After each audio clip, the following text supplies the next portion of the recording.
Hi everyone, I'm RB from PSY2A2 and today I'll be talking about something super soft, super fluffy, and surprisingly brave, boldness in pet rabbits. Let's hop into it.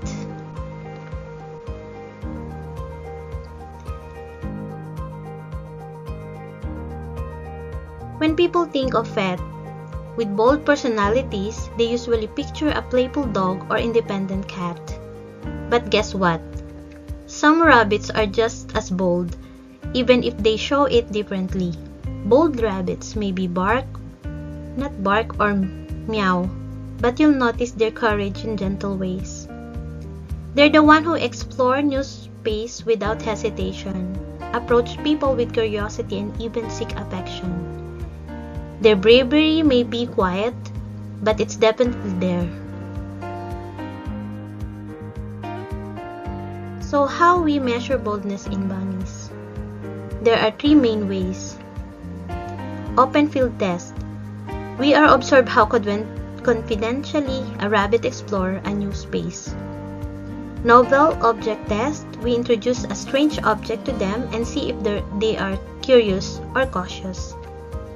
Owner observation. It's everyday behavior noticed by rabbit owner who also tell us a lot about their personality. This test help researchers and owners understand if rabbit is bold or shy. So let's compare. Dogs show boldness through excitement and energy by jumping, barking, and tail wagging. Cats do it confidence and curiosity, like slinking into a new place or claiming the comfiest spot. Rabbits? Their boldness is more subtle. A bold bunny will come to you, sniff a new toy, or jump on your lap without fear. Each species has its own way of saying, "I'm brave." So why we choose rabbit as a pet?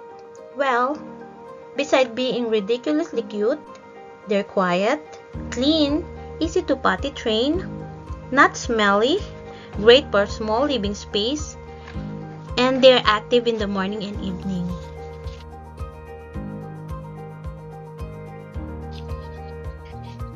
Plus, bonding with a rabbit takes patience, but once you learn their trust, it's the sweetest reward. Bonus, their salad-based diet may even inspire you to eat healthier too. So to wrap it up, boldness is a personality trait that we can see across the animals. And yes, even in rabbits. Studying rabbit behavior helps us understand them better. When we understand a pet personality, we give them better care and happier life. So we don't underestimate the bunny. Behind those long ears is a brave little heart. So here are my resources that helped me to shape the presentation, including one delightfully named Sincerely Cinnabon. I think you better watch this video. So, thank you so much for being with me, and remember, rabbit may be soft, but some of them are bold to the bone. Thank you.